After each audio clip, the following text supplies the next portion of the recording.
This is Yorkshire, the largest and some say the most beautiful of all the counties of England.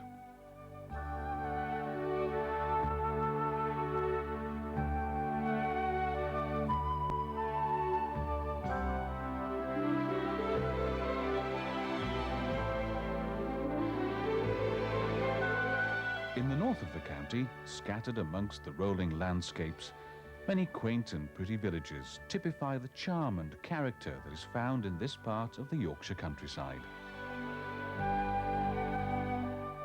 On the edge of the Hambleton Hills, nestling below the famous White Horse on the Ralston Scar, is the picturesque village of Kilburn.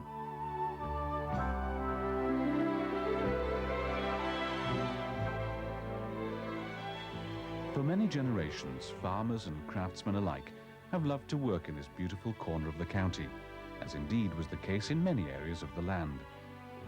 Then, as industry began to move into the larger towns and cities, everything was being made faster and cheaper, with profits becoming of prime importance. These men were tempted away from the villages to earn the larger wages that these industries offered. The old crafts and skills unfortunately began to die away, and although many were sad that this should happen, few could do anything about it.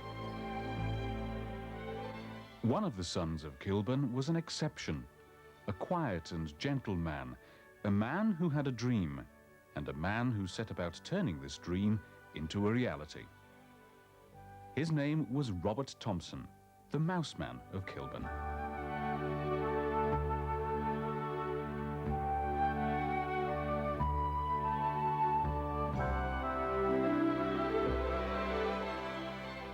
Robert Thompson came into the world on the 7th of May 1876. He was born in the Old Hall at Kilburn. His father, John Thompson, was the village joiner, carpenter and wheelwright, and like most fathers was eager to ensure that his son would have a good education and greater opportunities than himself. Robert went to the village school and proved to have an above-average ability in the learning of the 3 R's. He was like most village lads when he was young.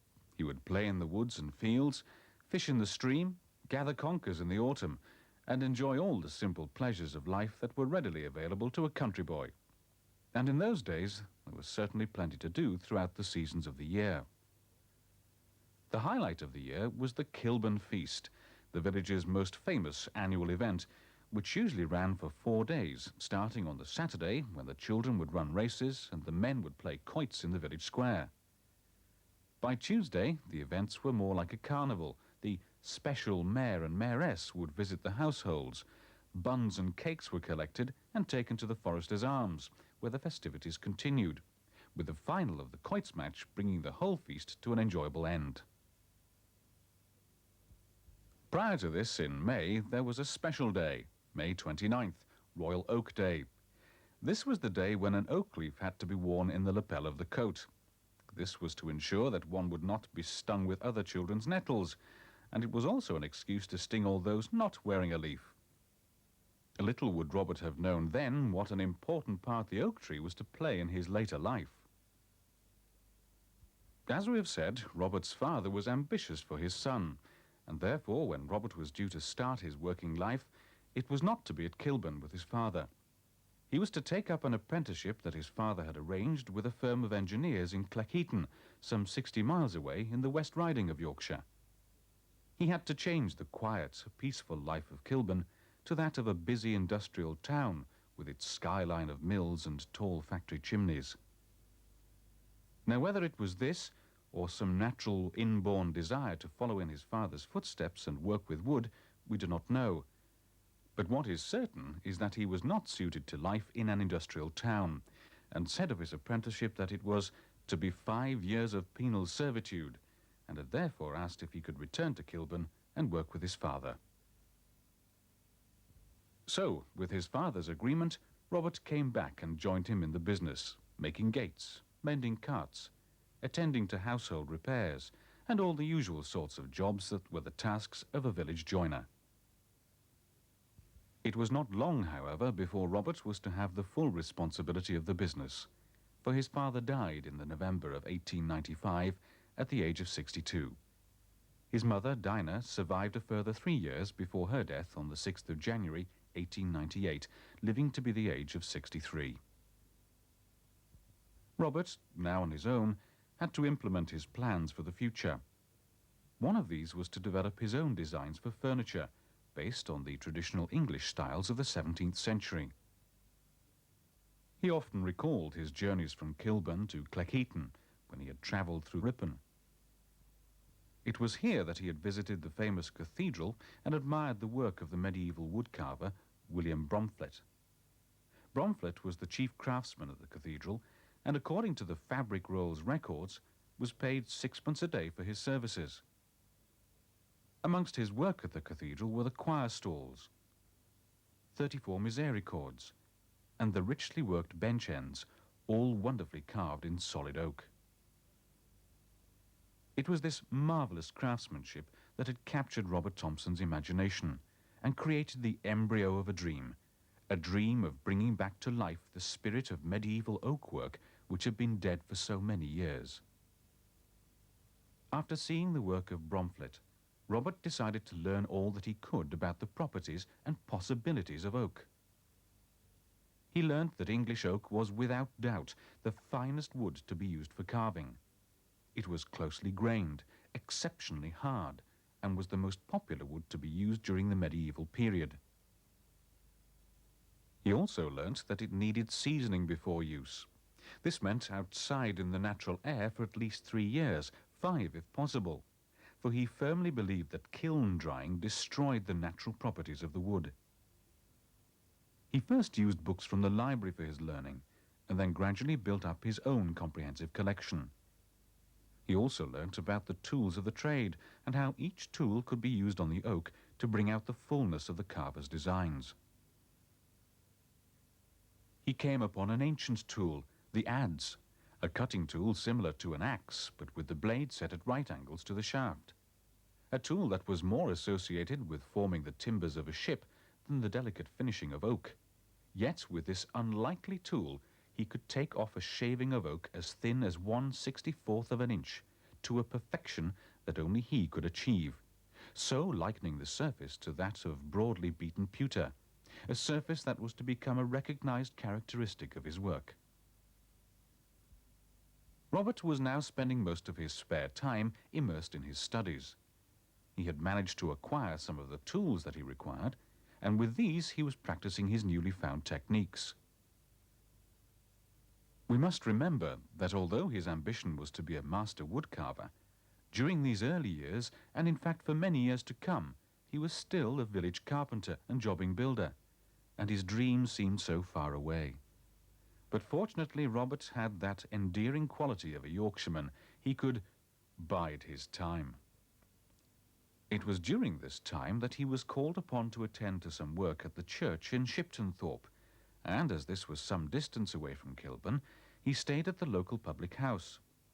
It was during his stay in the village that he met Miss Ada Jane Newby, the daughter of a local butcher. They became friends. He courted her, and on October the 17th, 1905, they were married locally at the All Saints' Church. The bride wore a dress of grey silk, trimmed with chiffon, and chiffon hat to match. She carried a bouquet of lilies of the valley, trimmed with maidenhair fern. After the wedding, the happy couple left for a honeymoon in Goole, the bride travelling in a grey costume with mauve and velvet hat. After the honeymoon, Robert and his wife returned to Kilburn, to the house where Robert had lived since he had been 8 years old, an attractive dwelling originating from Elizabethan times and built in a combination of stone and timber, the sturdy oak being taken from the nearby forest of Galtres. The marital home was set up here, and the following year, on Monday the 17th of September, the couple had a daughter, Elsie, seen here in later years with her father in a formal portrait. Robert was continuing to take on any work that he could, and was still working from his father's original workshop just opposite the house where he lived. He knew he would have to buy a stock of oak which would need seasoning before he could use it, and for this he would need money. To build up his capital, he also took on work as a stonemason. Before the First World War, he carved a gargoyle for the tower of Gilling Church near Ampleforth. As this is the only one seen today, we can only presume that it is the one that Robert had carved. After the war, he carved the stone memorial crosses at the villages of Coxwold, Husthwaite and Bishopthorpe, and also the stone war memorial tablet at Thirsk. It was for the tiny church at Yearsley, built in 1839 and situated some 6 miles from Kilburn, that Robert was to make one of his earliest works in oak. The vicar of the church had carved these wooden panels himself, and then later asked Robert to make a new pulpit for the church to contain them. This photograph, which Robert always carried with him, shows himself and his daughter Elsie stood in the workshop with the completed pulpit. After installation in the church, the vicar then dedicated it to the memory of his father, Frederick Hedger. Another early work was for the church at Hareham, a pretty little village not far from Kirby Moorside. Here Robert had been commissioned to make the communion rails. Although both these assignments were sturdy works and were completed before the days of the mouse, they showed that Robert's aptitude for working in oak and the feeling he had for the material was slowly becoming the centre of his life's work. The year is now 1919, and it was around this time that the tiny creature that was to become Robert Thompson's world-famous trademark first made its appearance. In a letter to the Reverend John Fisher in 1949, Robert explained that about 30 years ago he and another fellow carver had been working on a huge cornice for a screen, and his colleague mentioned something about being as poor as a church mouse. Robert promptly carved a mouse on the piece of wood that he was working on, and then thought, what a lovely trademark this would make. The Robert Thompson mouse was born. From that day to this, a mouse has appeared on all Thompson's work, even if it has not always stayed. The altar rail at St. Mary's Church at Burley in Wharfdale is genuine Thompson work, but there is no mouse. Apparently, a lady member of the congregation was kneeling to partake of Holy Communion when she noticed with horror, as most women might, the mouse. She promptly complained to the vicar, and though the lady doth protest too much, methinks, the vicar had the mouse removed. The only thing we do not know are the comments Robert Thompson made on the removal of his rodent friend. Around the year 1930, there was a slight design change to the mouse. The front legs were omitted. Robert had noticed that after a time they were apt to get broken off, and by leaving them off at the outset, it kept a stronger grain along the base. Now we have some understanding of the mouse, we shall return to our story. As we have said, the year is 1919, and although Robert had achieved a lot, he had not yet fulfilled his dream. His life had, shall we say, ticked over nicely for over 40 years now. But in the May of 1919, as if it were to celebrate his 43rd birthday, Robert was to meet a man who would set him on the final road to reaching his goal in life. Father Paul Neville was the Catholic priest of Ampleforth, and on that day in May he had cycled over to Kilburn to visit a Sidney Moore, the only Catholic follower in the village. Sidney had known Father Paul since his appointment to the parish in 1914. During his conversation, Father Paul told Sidney that he had a large figure of Christ that he would like to have erected on a crucifix in the Catholic cemetery at Ampleforth, but he was having great difficulty in finding a carpenter who could make an oak cross large enough to carry the holy figure. If the truth had been known, no one had a piece of oak large enough for a task such as this. But Sidney Moore, who'd occasionally worked for Robert Thompson, told Father Paul that if he came with him, he would introduce him to a man who he felt sure would tackle the job. That meeting in the carpenter's shop in Kilburn proved to be the turning point in Robert Thompson's life, and Sidney Moore was forever proud of the part that he had played that day. Robert accepted the order for this proposed crucifix for Ampleforth, and the entry in his order book can still be seen to this day. May 1919, War Memorial for Ampleforth. The problem now was, where was the wood to come from? Here fortune was to smile on Robert, for he found a tree on the Newborough estate near to Coxwold, a village not far from Kilburn. The agent for that part of the estate agreed to sell the tree, but on the understanding that Robert had to arrange to take the timber away himself. This could have presented a problem, but let us not forget it was Robert Thompson who was dealing with this, a man known for his determination, and, as always, he thought of a way around the situation. With Sidney Moore's assistance, he sawed the tree into planks by hand, there where it lay in the field, then transported the timber down to the village. The initial stage of this first commission was finished. The completed crucifix stood for many years, braving the elements in the cemetery at Ampleforth Church, but now, due to inevitable weathering, the cross has had to be replaced, and unfortunately the original work is no longer available for public viewing. Robert's initial meeting with Father Paul and the completion of his order was to be the start of a long and firm friendship between them. Whenever a new visitor's book was started at Kilburn, Robert insisted that the first signature should always be the same, V.P. Neville. Such was the way he valued the friendship of Father Paul. After the initial commission at Ampleforth, work for other religious houses was to follow. News of this superb craftsman in oak was soon to spread far and wide, and consequently more commissions were to come in. These choir stalls in Workington Priory had built-in misericords, which brought to life Aesop's fables. They also contained Robert Thompson's version of the Preaching Fool, a donkey in a pulpit. It was becoming evident that that initial meeting with Father Paul in the Kilburn workshop in May 1919 was going to have an important effect on the furnishings of many churches throughout the length and breadth of the country. After the initial order of the crucifix at Ampleforth Church had been completed, Father Paul had asked Robert for a chair and a large refectory table for the library at the college, and was so impressed by his work that many more orders were to come from the college at Ampleforth over the next number of years. By 1925, he had 6 men working for him, and his work was becoming so popular that he started making headlines in the newspapers of the day.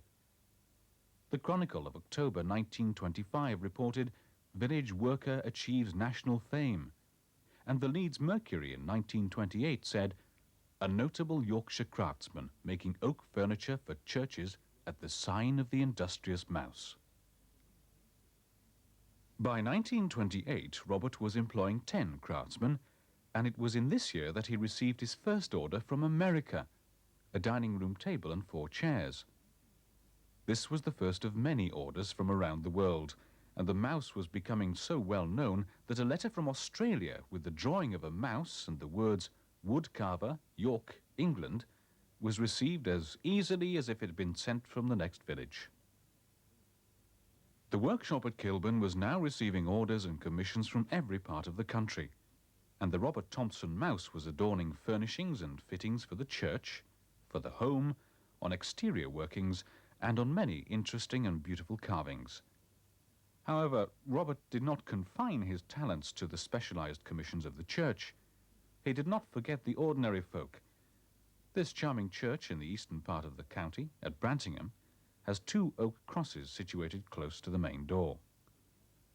Robert had carved these for the graves of 2 members of the Massey family, and both these headstones have the world-famous trademark, one on the left-hand side and one on the right. By 1934, around 30 craftsmen trained to Robert Thompson's impeccable standards were now busy in these slightly enlarged workshops.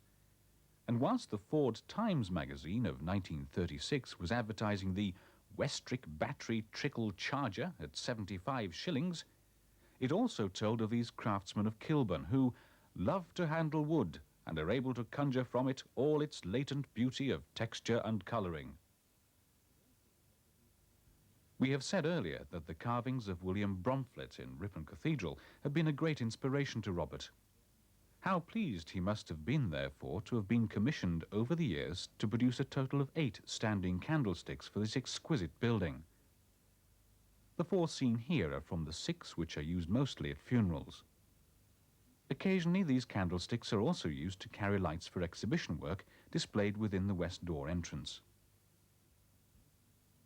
Approximately 25 miles from Ripon, in the picturesque town of Helmsley, the Church of All Saints has a connection with Robert Thompson, and also with the famous regiment, the 22nd Dragoons. Robert had been commissioned to carve this oak panelling around the sanctuary as a memorial to these dragoons. On the left-hand side are the names of the men that had fallen. Major Clifford had been reforming his men near to Kilburn in 1940 and had seen Robert in his yard using the adze on some well-matured oak. Major Clifford was from Frampton Court, one of England's stately homes, and had ordered some of the Thompson furniture for the house. Although Frampton Court is not open to the public, it has been featured on BBC television with antiques expert Arthur Negus. At Coxwold, the neighbouring village to Kilburn, the Church of St. Michael also has some interesting Thompson work. The personal pews of the Wombwell family, which were redesigned as a memorial chapel in their honour, the Breeches Bible case, and the lectern. Now this was a combined effort between Robert and a Professor Joseph Hoy. Robert carving the pedestal and Joseph Hoy the reading desk. Joseph was an Austrian refugee and a noted woodcarver who had first made his home at Coxwold and to whom Robert had offered a share of the work. Robert was now making exquisite furnishings for some of the large and famous churches, Westminster Abbey in London, the Minster in the city of York, the Minster in Beverley. Now this church, although a minster, is the largest parish church in England and has many items of the Mouseman's work. The case for the Book of Remembrance is one fine example. The solid oak door to the central tower is another. In the military chapel, the altar rails, together with many of the chairs, all bear the famous trademark, and many of these chairs are dedicated to individual soldiers. At the other side of this market town stands the Church of St. Mary's. It was here that Robert was commissioned to make a large oak door as a memorial to the men of Beverley that had given their lives in World War II. This large door was designed by architect Leslie Temple Moore and has 53 individual panels, each containing the name of a fallen parishioner. Another church connected with Leslie Temple Moore and Robert Thompson is the Priory Church of St. Mary the Virgin in Bridlington on the east coast of the county. The memorial screen was again designed by Temple Moore and created by the Thompson workshops. Previously, in 1934, Robert had been called in by the church in Bridlington to produce 2 replacement stalls and bench ends in the chancel. In 1519, 2 stalls had been carved by William Bromflet of Ripon. Then, during the dissolution of the monasteries 18 years later, these 2 stalls managed to escape mutilation by being transferred to Leek Church in North Yorkshire, where they still remain today. Robert Thompson was asked to produce 2 identical carvings to the originals, and after doing so, Dr. Drake Brockman, an authority on medieval carvings, declared that Mr. Thompson was a worthy successor to the Ripon School of Carvers. No higher praise would seem possible. Other Thompson works in the Priory include a table at the west end of the church, a lectern stool, a sanctuary chair and prayer desk, Parklow screen gates to the sanctuary, and a font canopy. At a later date, the pulpit panelling, canopy and spiral staircase were added to the stone-based pulpit of 1850. Another church of particular interest is the Catholic Church of the Immaculate Conception in the pretty little village of Sicklinghold near Wetherby in the West Riding of Yorkshire. The work here consisted of the altar with sanctuary panels, a wonderfully worked screen, altar rails and 22 benches. The Stations of the Cross around the walls, although an unusual feature of the Yorkshire workshops, show the remarkable skill of the Kilburn craftsman. It is almost certain that commissions such as these have stemmed from that original Ampleforth crucifix all those years ago. In addition to the cross at Ampleforth Church, Robert had also produced work for the inside, including the reredos panelling, the lectern,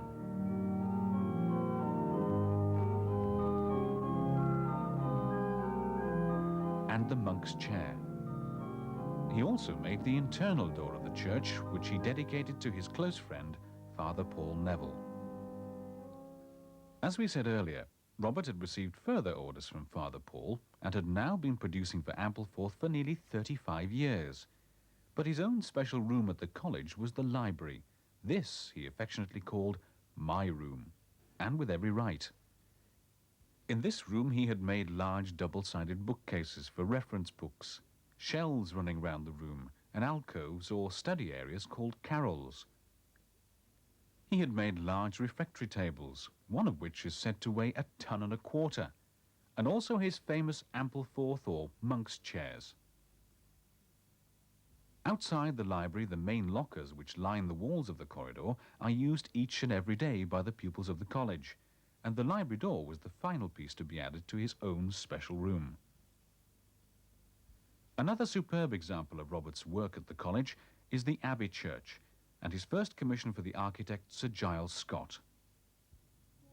Deep down in the bowels of the building, in the crypt, the furnishings and reredos panelling of the Mater Monacorum chapel again show the wonderful skill of the Kilburn workshops.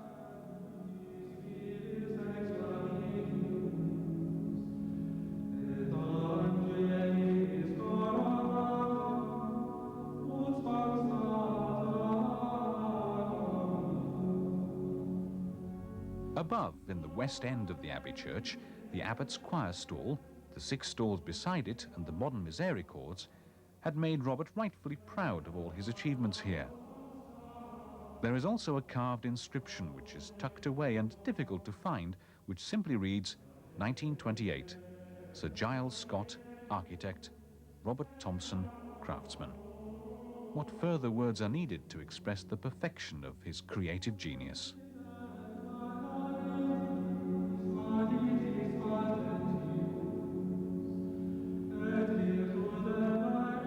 Robert was now in his late 70s, and although he had never been blessed with a son to follow him into the business, he did see 2 of his grandsons learn the trade and eventually carry on the business that he had so steadfastly and diligently created. He had had one serious illness during his life, but had recovered from it well and was back at the bench perhaps sooner than he should. Unfortunately, he was now to become terminally ill, and although he fought this illness with his usual grit and determination, it was too much for even him to overcome, and he died on December the 8th, 1955. It is said that his last words to his grandsons were, "Make sure you keep the timber yard full." The craftsmanship of Robert Thompson was commemorated in the dedication of a chapel in his local parish church at Kilburn. A simple inscription on the panelling reads, "This chapel of St. Thomas was refurnished as a memory to Robert Thompson, 1876 to 1955. The oakwork in the chapel, which included pews, communion rail, altar table, altar furniture and panelling, were all embellished with his world-famous trademark.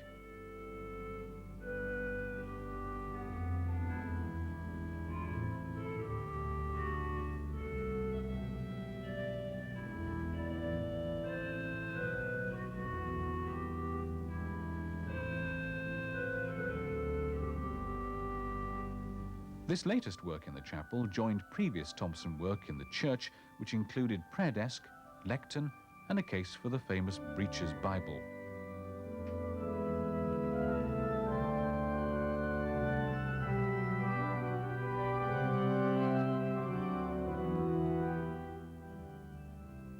Ken Smith has worked at Robert Thompson since September 1948 and has his own memories of the Mouseman of Kilburn. Well, I can remember Mr. Thompson when, in his latter years, when the timber used to come into the yard, and it was all man-handled. There was no cranes in those days, and involved with quite half a shop out, and we used to lift the timber up onto the first staging with put rollers underneath and shove it along, and then another lad would be latting it every 18 inches or 2 feet, and then we get it in position and drop it down or lower it down, and then start again with another plank with a roller. And then as it got into middle of afternoon, we were sweating and Mr. Thompson used to send one of the lads round to the pub for a crate of beer. And he says, now my lads, you've earned it today, he says, quench your thirst and sort of relieve yourselves a bit. I can remember the time when Mr. Thompson used to let us go to Yorkshire Shore. He used to get a bus for us and give us day off. And he says, now my lad, he says, he pulled a little note, roll of notes out of his pocket. He says, there's 10 bob a piece here for get your dinners. And I hope you enjoy it, he said. He was always a nice chap to work for, and you got on with him very nicely. Another man who remembers Robert Thompson well is George Wakeman. George, you've been associated with Robert Thompson for quite a few years now. Do you remember day one? Oh yes, it was in 1930, and I was going to Easing Hall Grammar School, and my father was a saddler and harness maker in Coxwold, and the business went down when the motor cars got on the market, and the farm work went because the tractors came in, and he said, oh, you're not going back to school, he said you have to get out and earn something. And so we cycled over to Robert Thompson's, and they said, yes, you can start next week, 7 shillings a week.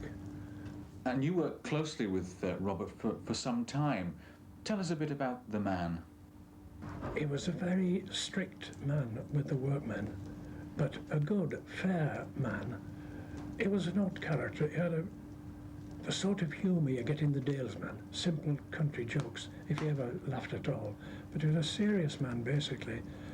He didn't go out doing any social visiting or anything. He was dedicated to his work. All he asked was his 2 dogs, his spaniel and his Labrador, and his Yorkshire post and his pipe over the fire, every night the same. And I got quite used to him. I respected him because he was a dad-in-the-wool craftsman, and he had no time for smart Alex or anything like that. Was it a case of becoming comfortable with him? Oh yes, that's right. And he was happiest when he was working on the bench, carving a piece of church work, something of that nature. And he'd have a funny comment if anybody came, probably an old lady come up and say, oh, Mr. Thompson, I don't know how you do it. And he says, oh, you just cut away the bits you don't want. I've never heard a better explanation.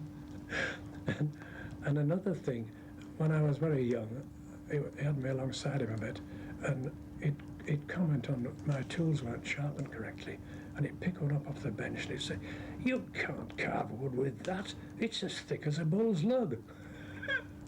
A real countryman. 2 men who remember the firmness yet kindness of Robert Thompson. As we have said, 2 of the grandsons had come into the business, and they were now to take over the helm. Robert Thompson Cartwright and John Cartwright took on this task willingly, adopting the same standards and principles as the old master. They only bought English oak. They seasoned it naturally, and they kept the timber yard full.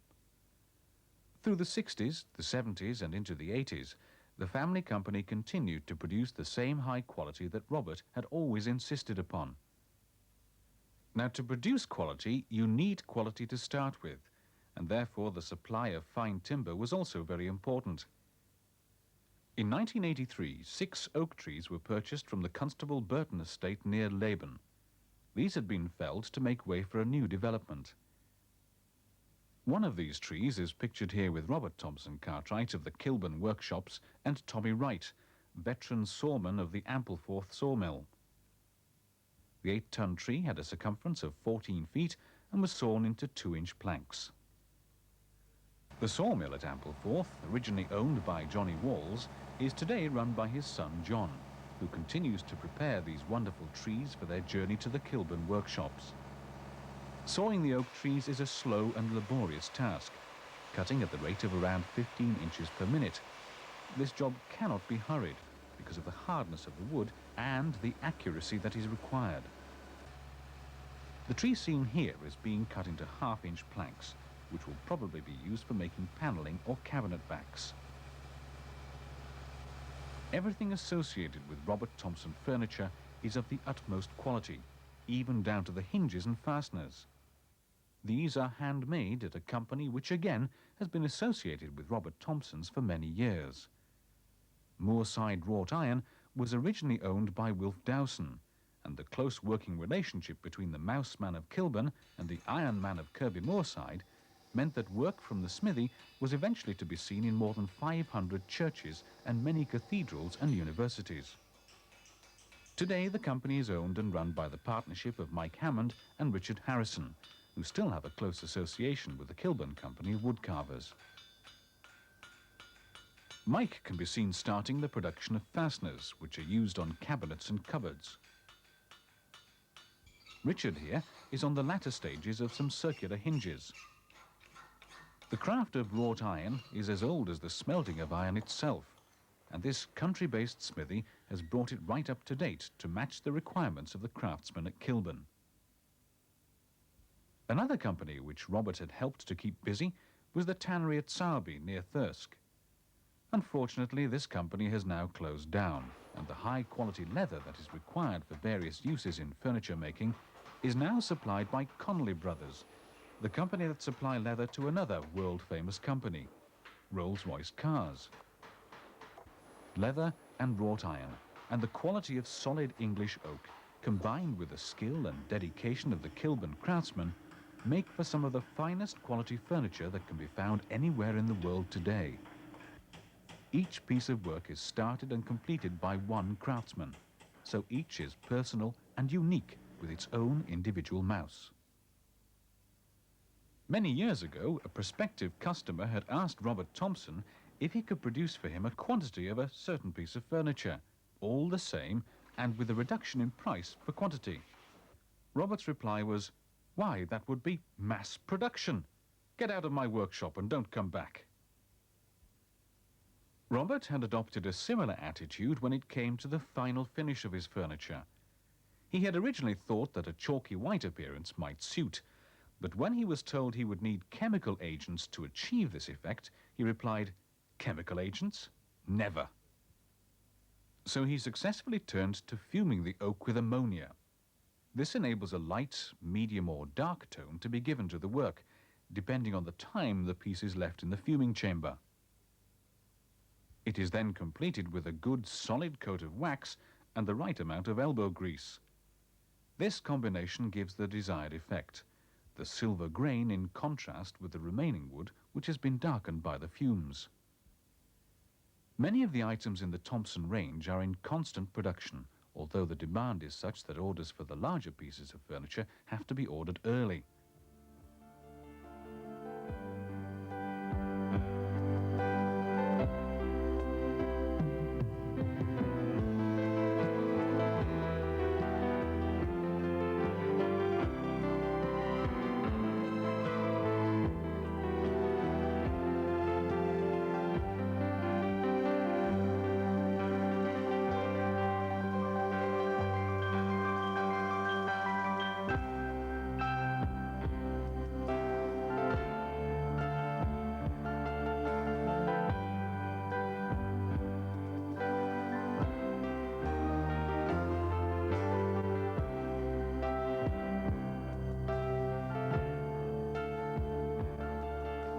There are many pieces of Thompson furniture on view at the showroom in Kilburn. The showroom itself was originally part of Robert's home and still contains the original fireplace where Robert would have sat with his pipe. The rest of the timber-framed cottage is used as the company's offices and design department. Many of his own pieces of furniture have themselves been removed to another building that played a major part in his early life, his workshop. This has been renovated and converted into a museum, where visitors can see the original tools and implements that were used by Robert and possibly his father before him. Let us not forget, before his fame as a woodcarver, he was originally the village carpenter and wheelwright. There are personal effects, such as Robert's shaving razor and the original carving of a mouse that was sent to the Patents Office in London.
Outside, the garden has been landscaped with many plants and flowers. Trees have been planted, some of which are thriving young oaks. In contrast to these young trees, one of the oaks that is seasoning outside the museum was planted in 1766 and felled in 1993, 227 years later. Now, just as Robert Thompson had told his grandsons to keep the timber yard full, his great-grandsons were probably given that same instruction. In this photograph is Robert Thompson Cartwright telling his son Ian to keep plenty of timber in the yard. Ian Thompson Cartwright is today the managing director of Robert Thompson's and is very conscious of the fact that stocks are of prime importance. Ian, you've got a tremendous amount of oak here. Where do you get your supplies from? We buy from the north of Scotland to the south of England. It's all homegrown English oak. We don't buy any imported timber whatsoever. We're fortunate because we have quite a lot of timber dealers up and down the country who are wanting to sell us timber, so consequently they're inevitably on the phone, and they come up with some very nice packages of English oak for us. We have bought numerous amounts from the south of England, of course, from the big gales that we had down there in the 80s. So much so that we increased our stocks so much that we had to buy a new timber yard to house it all. Now, I believe the oak has to be seasoned for a number of years before you can even think about laying a hand on it. Is that right? It's all naturally seasoned, the oak that we buy here at Kilburn. And as you see from the trees that are laid in the village, it does take a number of years to season it. And the usual yardstick is for every half-inch thickness of board, it stands outside for 1 year. And then only then do we contemplate cutting it out to shape and size and bring it into the workshop. From there it will sit probably for another 2 to 3 months, depending how quickly we want to use it. But it's Mother Nature and she does take her time. Why is it that you resist the temptation to dry in a kiln? We find that kiln-dried oak is not as sweet to work as the naturally seasoned. I mean, obviously in centuries gone by, kilns weren't about then, and craftsmen relied on Mother Nature and natural seasoning. So if it was good enough for them, I'm sure it's good enough for us now. I notice all the trees are cut into different thicknesses. Why is that? We cut to various thicknesses because of the different components in the items of furniture that we produce. I mean, the likes of a tabletop, we're wanting 2 inches for the thickness of the top, whereas the rails for a dining chair are probably only an inch and 3/4 thick. So there are probably 6 or 8 different thicknesses of boards that we cut to, and we always cut one tree to that particular thickness. We never cut it to multiples. It's always either 1/2 inch, 3/4, 1 inch, 1.5 inches, 2 inch, 2.5, and so on. If it takes so long to season the wood to perfection, how on earth do you manage to plan ahead? How can you make plans given the sort of long lead time involved in the wood seasoning? We, I suppose in a very early date, adopted the attitude it was rather better to have the oak sat in our yard as to be sat in somebody else's yard. So we feel that anything that comes onto the marketplace that is suitable for Thompson furniture, we must buy it. And that's consequently why you see such large timber stocks here at Kilburn. Well, here we are on the outskirts of Kilburn in one of the wood yards, and you've got a lot of wood here, Derek. There is, but we have to keep a stock of roughly 5 to 6 years in advance. Now, I believe in your time here at Robert Thompson's, you once met somebody rather famous. I did.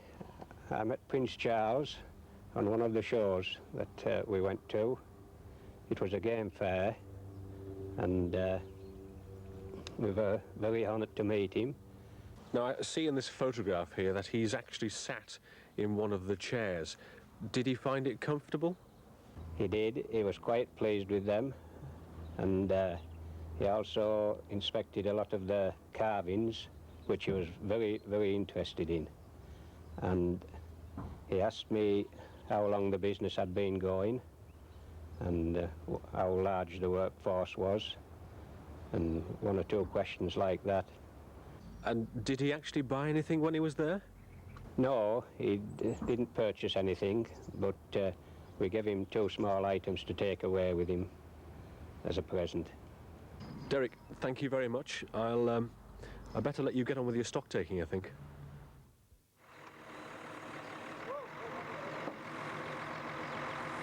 As and when production requires it, stocks of timber are moved from the timber yard up to the workshops in the village.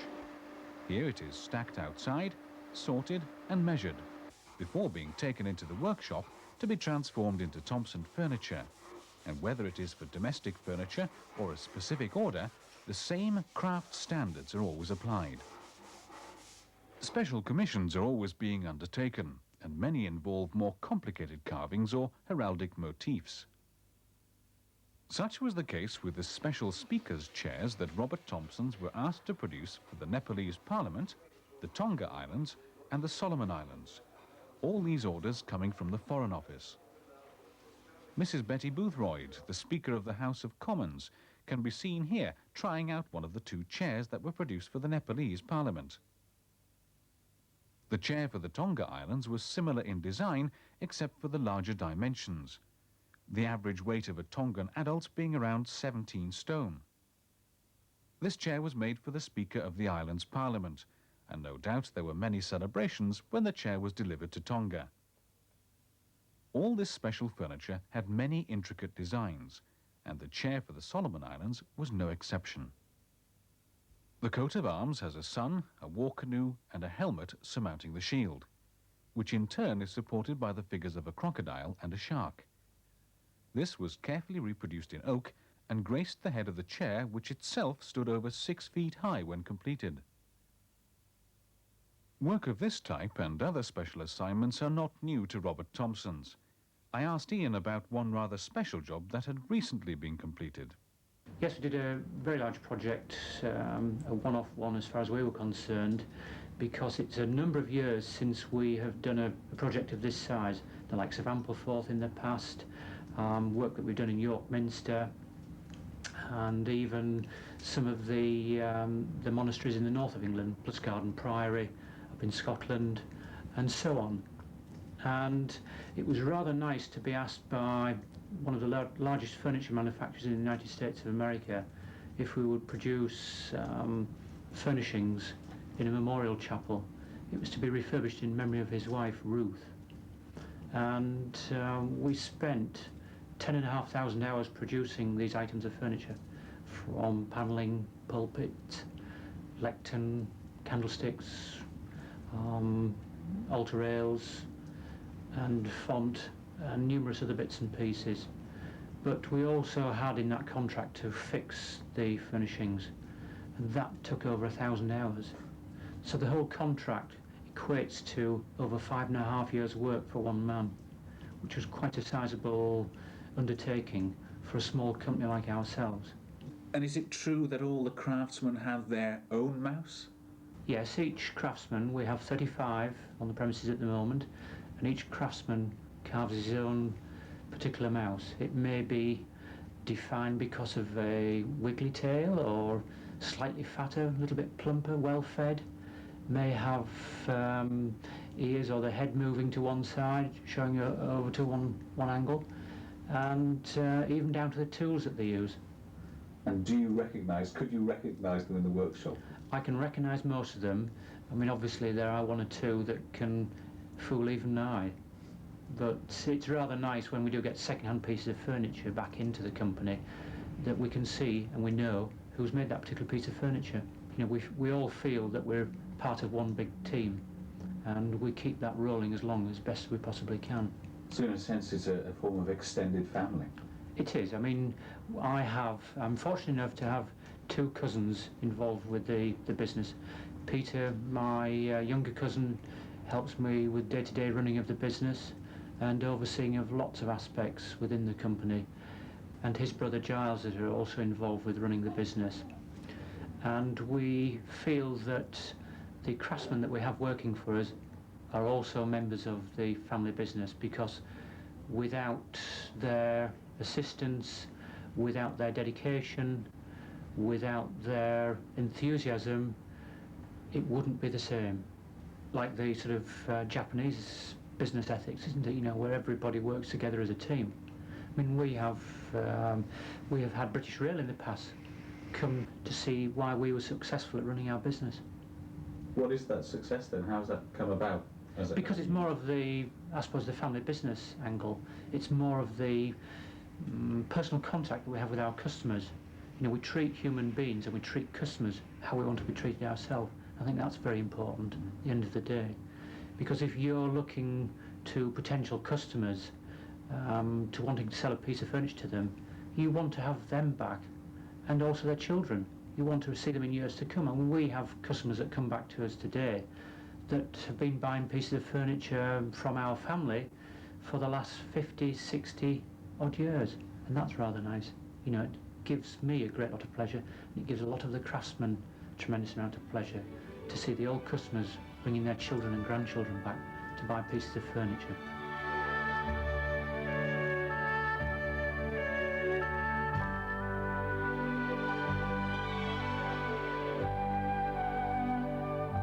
This has been an insight into the life and work of a remarkable man, a perfectionist who made a dream come true, a dream which now lives on, as Robert Thompson himself would surely have wished.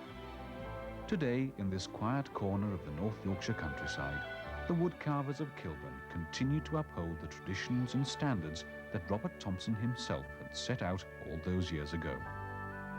In 1,000 years from now, the workmanship of this master carver and of his craftsmen will still be looked on in wonder, and his mice will live on forever.